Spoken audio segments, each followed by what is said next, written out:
Hello, Professor. I am Edith Lee, a student in the Concept Art for Games course. My project is about a dream Cloudwhale dream garden. I created this project using tools such as Photoshop, Procreate, and Blender, and I've attached a link to my blog here, Cloudwhale Dream Garden. The whale is the shape that freedom takes in dreams. The cloud is the gentle cradle that carries that freedom, and a dream is the way freedom finds its way back into the heart. People do not come here to chase thrill or forget the world.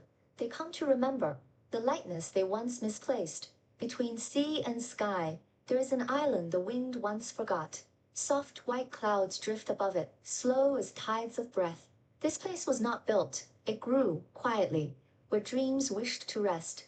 Whales are not kept here. They are not owned, not named, not trained. They belong to the open air, to the third hidden band of wind deep within the clouds, where the wind turns clear and light crystallizes into feather-like fins. Here, humans are not rulers, not visitors, just travelers, listening to the pulse of whales and the hush of the dreaming air. What a cloud whale is.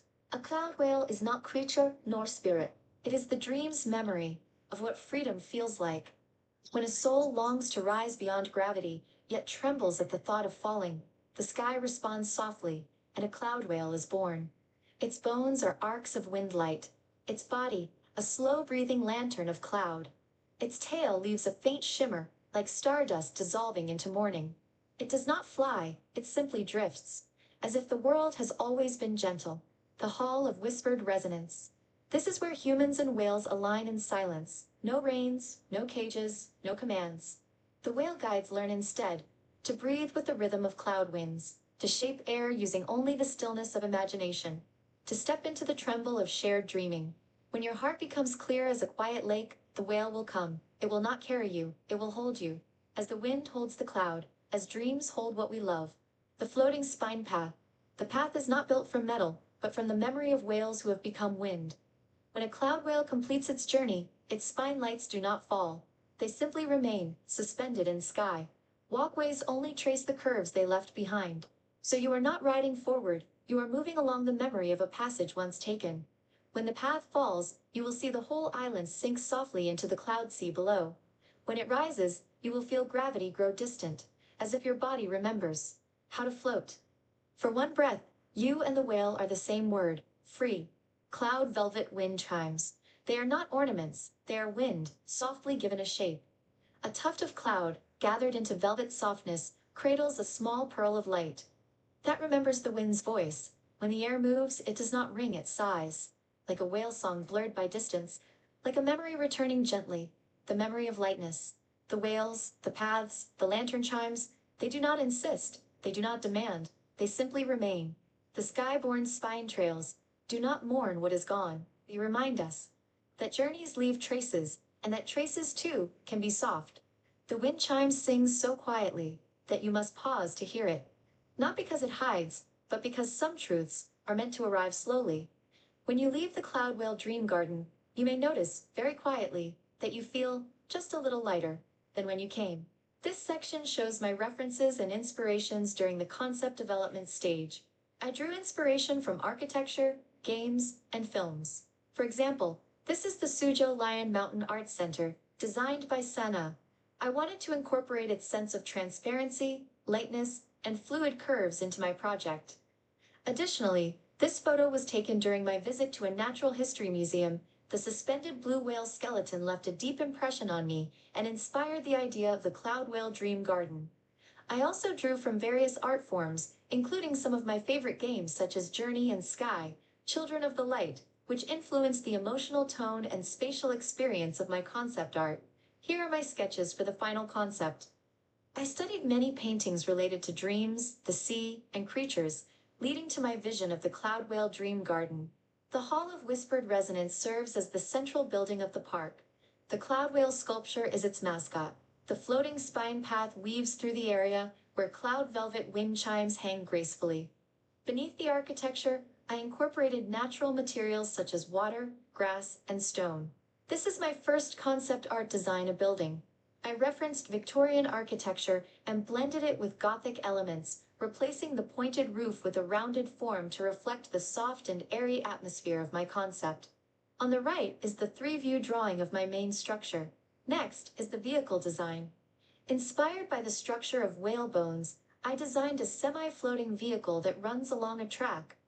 I plan to further explore the aesthetic forms of whale skeletons in art and refine this design.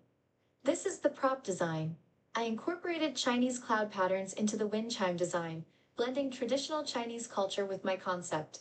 In particular, I was inspired by the Tang Dynasty's silver scent sachet with grape and bird motif, an exquisite artifact that perfectly combines functionality and beauty, and still serves as a model of craftsmanship today.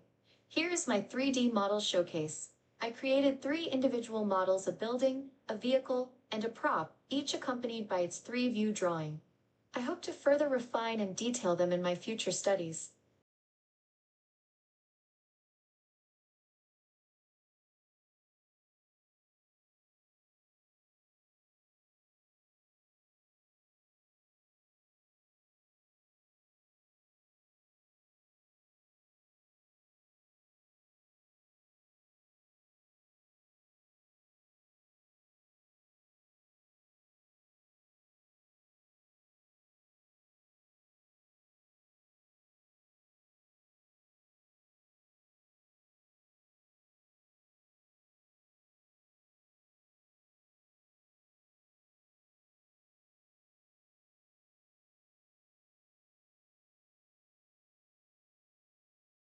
Finally, I would like to talk about the original inspiration behind this project. I am a student from China. Recently, I watched a Chinese student studying in the UK on the video platform Bilibili. She talked about dreams. She said she dreamed of the Gaokao, the Chinese college entrance examination.